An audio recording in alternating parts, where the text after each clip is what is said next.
This year marks 60 years since India and Maldives officially established diplomatic relations, which means 6 decades of cooperation built on close geographic proximity, shared history, and strong people-to-people relations. Over these 60 years, the relationships has evolved into a comprehensive partnership encompassing developmental cooperation, trade, security, and cultural exchange. As both countries commemorate this important milestone, we are pleased to be joined by the Indian High Commissioner to the Maldives, Balasubramaniam, to reflect on the journey so far and to discuss the future of the direction of India-Maldives relations. Welcome, and we are very pleased to have you here. Thank you. Thank you, Shaushat. I'm, first of all, Namaste from India, and Salam Alaikum to all the viewers of PSM. Thank you very much for having me on board and giving this opportunity to discuss the growing relations between our two countries. Yes. Like I mentioned, India has been a long-standing development partner of the Maldives. For the past 60 years, which is 6 decades of partnership, what are the key development cooperation projects currently underway, and how do they support the Maldives' national projects? India's relationship with Maldives is very important. In our neighborhood first policy, our Prime Minister, Mr. Narendra Modi, has very clearly mentioned that Maldives occupies a very special place. And capacity development partnership is something which we take pride in. In the past about 60 years, as part of the global south and as part of a developing economy, India has always been under the concept and the principle of Vasudhaiva Kutumbakam, which means whole world is one family, always has been ready to share its experiences and her expertise. So in that connection with Maldives, we do have a very special relations. Over the past few decades, I would say, that starting from the Indira Gandhi Medical Hospital, which was one of the first hospitals that was constructed, or the Sanahia Hospital, and various other developmental projects in terms of whether it is the bridge, the GMCP which is coming up, or the Hanimadu Airport which we just handed over, or the Ghan Airport which we are still constructing and finalizing it, the Addu roads and sewerage thing, water sanitation in about 34 islands, so on and so forth. There have been large number of projects. The projects can be divided basically into large infrastructure projects and also small ones. We have had four phases of the small ones also in addition to this, which have a direct impact on the lives of the Maldivians. For example, we had about 78 projects which are in various stages of, many have been completed, some are under completion. About 455 million MVR has already been given as a grant. So these projects include very small ones like solar lighting in some place, or creation of an outdoor gym, or replacing some important aids for the school system. And the latest one is about construction of about 12 RTL ferries in different parts. So these have direct impact on, so some cultural centers, community centers have also been created, so on and so forth. So I would say that our relationship has been quite strong in this field, and we are very happy to partner and collaborate with Maldives to see to it that what we have been able to do with the government of Maldives has a direct impact on the lives of people. Yes. From large infrastructure projects to community level initiatives across the atolls, how would you describe the overall impact of India's development assistance on everyday Maldivian life? HICDP is one such project which has got direct bearing on the lives of people, which is called as the high impact community development projects, for which about 100 million MBR in 4 phases have actually been given for that. Some of these things, I have visited some of the islands where these projects have been completed. For example, water sanitation, water purification, sanitation issues, outdoor gyms, and these are some which have easily provided ease of living for the residents of those islands. After every project is done, we also do a social impact survey on that particular thing, on that particular project, how it has benefited the locals and so on and so forth with the government of Maldives, and we have had only positive feedback on all these projects. Yes. In the recent years, high-level political and summit-level engagements between the two countries have intensified. How important are these meetings in shaping the future of the relationship of the India-Maldives? I would say extremely important. The landmark visit of His Excellency President in October 2024 to New Delhi set the tone for further strengthening of the relationship between our two countries. And immediately after which there were a slew of other projects and other cooperation in various fields, whether it is health, whether it is transportation, whether it is financial assistance and so on and so forth, have also started, further continued after that. Within 8 months or 9 months of that visit, our Prime Minister, Mr. Narendra Modi, had also come in the month of July to be the guest of honor for the 26th July, your 60th anniversary of the Independence Day. These actually reflect the strength of the relationship, the trust between the two leaders, the growing affinity between the two countries, and the kind of work that in almost every sphere of human activity we are now engaged in. We also had our foreign minister accompany the Prime Minister during that time. We had the civil aviation minister come in the month of November to hand over the Hanimadu project.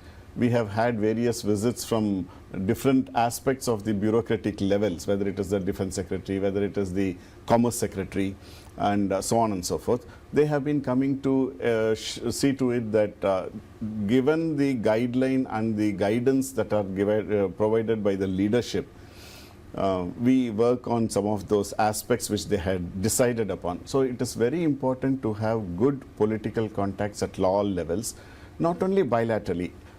Foreign Minister, various ministers from Foreign Minister, Defense Minister, Health Minister, Agriculture Minister, Tourism Minister, and Youth Affairs Minister, Sports Minister, all of them have actually visited India for bilateral things and also for multilateral things. And outside also, whether it is in the UN relations with during UNGA or in other places like in Dubai and other places where they also meet, they have sideline meetings also. So this actually helps the momentum of political and cooperative relationship between our two countries. One of the major milestones which is marked is the adoption of the vision for a comprehensive economic and maritime security partnership. What practical outcomes can we expect to see from this framework? That actually is a guiding factor for us. Both our leaders had decided how the relationship should progress, in which areas they should progress. And subsequent actions, whether it is the visit of ministers or whether it is at the topmost bureaucratic level that is happening, we have been following up on the guidelines given by the two leadership. For example, we have finalized the terms of reference for a free trade agreement between India and Maldives. We are also in the final stages of negotiations of the bilateral investment treaty. We have launched the implementation agreement for UPI, which is one of the largest payment platforms in India, and I would say largest payment platform in the world actually, has also been signed during this time. All these things actually form part of the comprehensive economic and maritime partnership that both the leaders had issued during the visit of His Excellency President in October 2024. I would say that that is the framework, that is the guiding post which is actually leading the relationship further. Beyond traditional areas, one of the most highlight of the people-to-people relationships between India and Maldives would be the music, would be the movie industry. What new or emerging sectors of cooperation do you see gaining momentum in the relationships of India-Maldives, particularly from people-to-people connections? We have very strong connections, I would say. Historical, geographical connections is something that cannot be wished away with. We have so many similarities in our language, in our cuisine, in our mannerisms and traditions and so on and so forth. When I mentioned that the Youth Affairs Minister and the Arts Minister had gone to India, it was for one of the major summits that India had organized called WAVES. It is an audio-visual summit which was created. India is quite strong in movie making as well as in arts field, and the popularity of Indian movies and Indian music is quite strong over here. And I am envious of most of the Maldivians who sing better than me, the karaoke and other things. So that relationship is there, and we just concluded a film festival 2 days back. We actually concluded, and we'll be taking the similar films to different parts of the country. Culturally also, last year alone we sent about 3 troops from Maldives, the Bidabin, the Bodoberu, and 2 of us back to India. They participated in various festivals. This year also, as we speak, 2 of us is performing in one of the major ICCR festival. ICCR is the Indian Council for Cultural Relations World Festival. So the relationship, the ties, the understanding, the popularity of the art forms on both sides have been quite good. I would also like to mention that we are having the 26th January, which is our Republic Day celebrations. We are specially getting a group of Qawwali, which is a very good musical troupe which will be performing during that time. And I'm sure it would resonate well over here. Yeah, I think Maldivians would enjoy seeing it too. Before I tapped into the digital transformation works of the Maldives, you highlighted the UPI, which has seen a lot of attraction. And just like you mentioned, UPI is marked as one of the biggest infrastructure in the world. So how could this transform the economic activity and the connectivity in the Maldives, since Maldives is going on transforming in the digital environment as well? Absolutely. This will certainly fit into the digital Maldives 2.0 that His Excellency the President had also announced and working towards too. UPI is one of the fintech platforms which would certainly help easing the living conditions of Maldivians and Indians. A large number of Maldivians actually go to India for medical and educational purposes and for tourism purposes also. And many Indians not only are working here but are also visiting as tourists over here. Introduction of UPI and onboarding it along with Favara would certainly be useful for both the countries, people who are traveling to both the countries, and easing that thing. Similarly, we also introduced RuPay card, which is a credit card, debit card kind of a thing, a payment platform. We are also working, as I told you, on the free trade agreement and other things. So there are various fintech and digital innovations which we are coordinating with the government of Maldives to ease the living conditions and travel conditions of both our citizens. Yes. India and the Maldives share deep historical and cultural ties. How is cultural diplomacy being used today to strengthen people-to-people connections between the two nations? More than what the government can do, I think Bollywood is far ahead of us. Many of the Maldivian friends actually ask me, have you seen this movie? And all of you actually speak a lot of, understand a lot of Hindi yes. also. The cultural movement, as I told you about the band movements, the troop movement on both the sides have also assisted us. We have a cultural center which has actually shifted very closer to the artificial beach, and where it is free of cost for people to understand and, if interested, learn about Indian cultural traditions and other things. All of them are welcome. It is at free of cost also. Cultural diplomacy is something which is very strong. Whether it is the food part of it, we can do a food festival, we can understand each other's cuisine. MMPRC is also looking at organizing some kind of a food festival to introduce tuna to India, so on and so forth. So these will certainly help us at a people-to-people level beyond what the governments do between each other. And they form strong bonds of friendship. Yes, just like you mentioned, any song, any Bollywood song you know, we know. But and you know it better. I think all of the Maldivians follow it since their childhood, so I think we are very aware of the Bollywood area as well. Trade and economic relations have grown significantly in the recent years, I would like to say. What steps are being taken to further diversify and strengthen these bilateral trade? New areas like the fintech thing, yes, which will certainly help increase the business opportunities between the two countries. Many of the Indian companies are also participating in some of the exhibitions and seminars that are being held over here. Like, for example, yesterday I think your ministers have inaugurated the Food and Beverages Show. Yes. A significant number of Indian companies are participating. So they explore the possibilities of further expanding the market. From 1981 onwards, we have a memorandum of understanding with Maldives for supply of essential commodities. Whether it is food items or construction material, they all come from India. At whatever happens, it is ensured that those are supplied. And we have increased, the largest quota was done last year. Plus, there are various buyer-seller meets to which in Maldivian companies also participate in India. These would certainly help us expand the existing trade relations. We already have about roughly about $460 and $470 million of trade between our two countries. India happens to be the second largest trading partner after United Arab Emirates.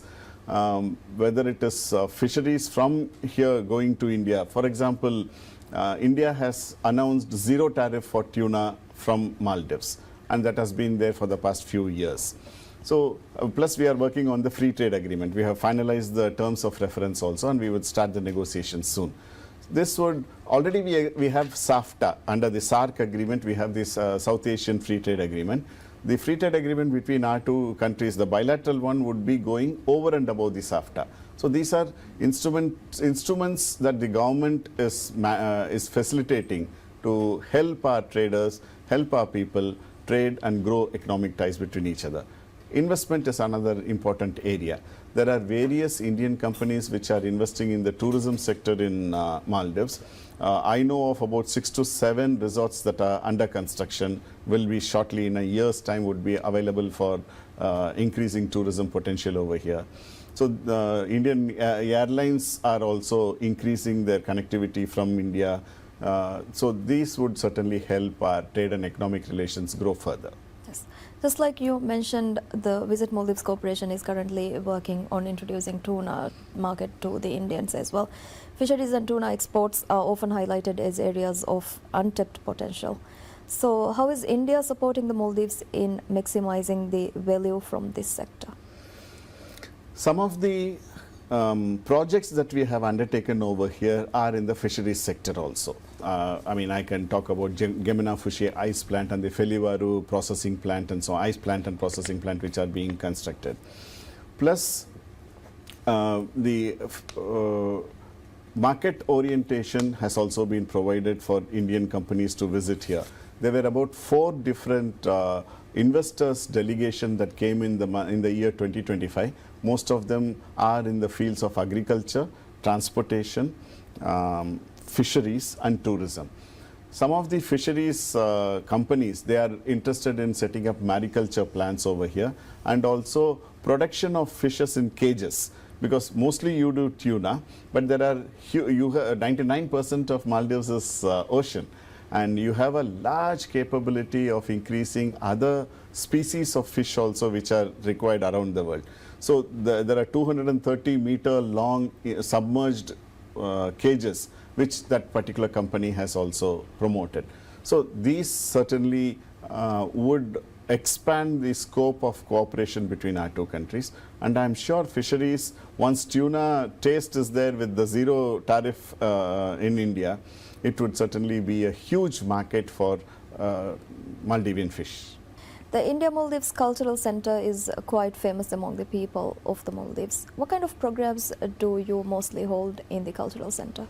We have Indian traditional music and cultural aspects of that which are being shown. Languages are being taught over there. Hindi is being taught free of charge. Everything is free, by the way. Tamil is being taught. We are also organizing various cultural events in terms of we are soon going to be having a Maldivian artist display her photo exhibition, painting exhibition in that place. We also have seminars that are there. Recently we held a Artificial Intelligence Summit seminar over there with the participation of the Maldivian government. So we provide a platform through which an exposure to the Indian cultural traditions are available here on gratis basis. At the same time, we would also like to learn from Maldives and to assimilate some of the traditions that Maldives has to offer. So this cultural center acts as a bridge between our two countries for cultural diplomacy.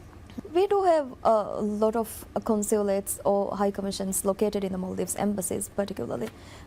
What are the opportunities the Maldivians can seek from the Indian High Commission? Because I feel like a lot of Maldivians do not know what the High Commission can offer to the people. It's a very valid question and an important question.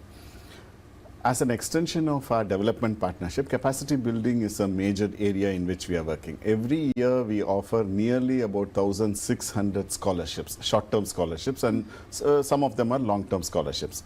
For example, we have a program called as Indian Technical and Economic Cooperation, on which we provide 600 slots for Maldives every year, both on the civilian side and on the military side, most of which are being utilized by the Maldivian people. These are for short-term courses. More than 250, 300 courses are there, starting from banking to language to fisheries to agriculture to everything. That portal actually displays a lot of such activities, a lot of such courses, which are specifically curated to upgrade the skills of existing government employees.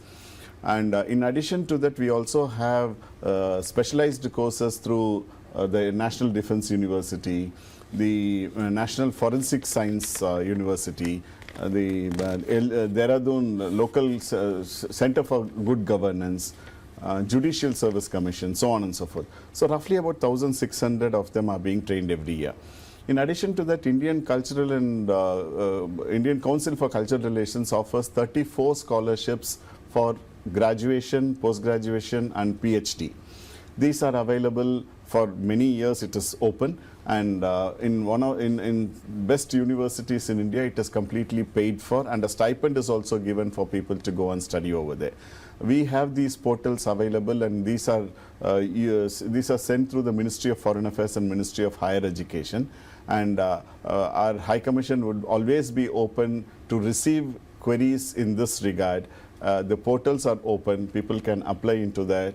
And since these are open to about 160 countries, our only suggestion is that please apply in advance, at least 2 months in advance to a course, so that your slot is secured. So these opportunities are there.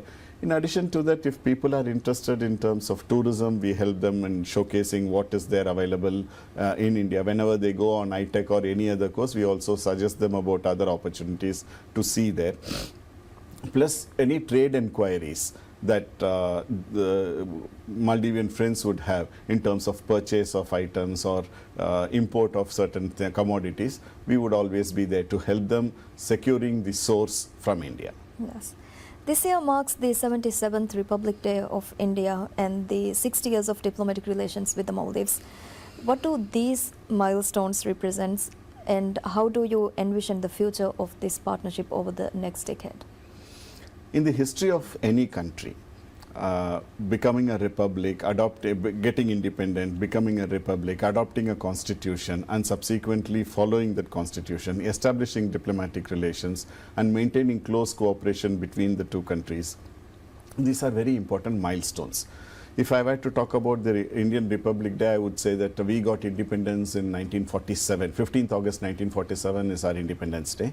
And immediately after that, we wanted to have our constitution made. So a constituent assembly was formed.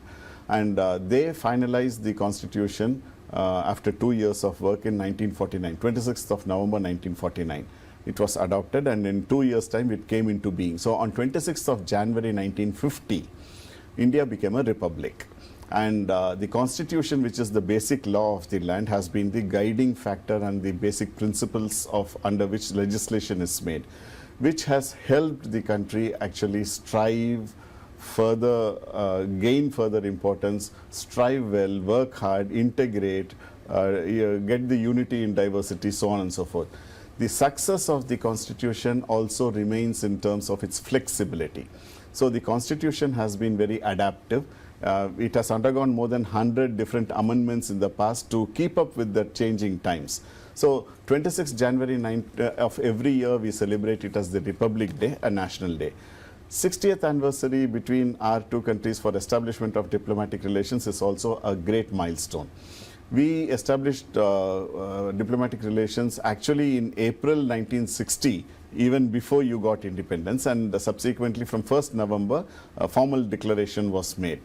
And in the past 6 decades, India has been a strong friend of Maldives, has been the first responder whenever it is required, and has always been extending its assistance in terms of collaboration, I would say, in terms of growing together, sharing our experiences, sharing our knowledge, training people, so on and so forth. The political relationship has been very solidly nurtured by the leadership on both the sides, irrespective of the party in power. So these certainly call for celebrations. Our 77th Republic Day and our joint 60th anniversary of the establishment of diplomatic relations are of great significance. Excellency, thank you so much for sharing your insights with us. Definitely, as India and Maldives are marking 60 years of diplomatic relations, your reflections highlighted the depth of this partnership and the shared commitment to strengthening the cooperation in the years ahead. We appreciate your time and we wish you all the success in advancing India-Maldives relationships. Thank you so much. Thank you so much. Namaste. Vanakkam. Thank you. And that concludes this episode of PSM Exclusive. See you again next time. Goodbye.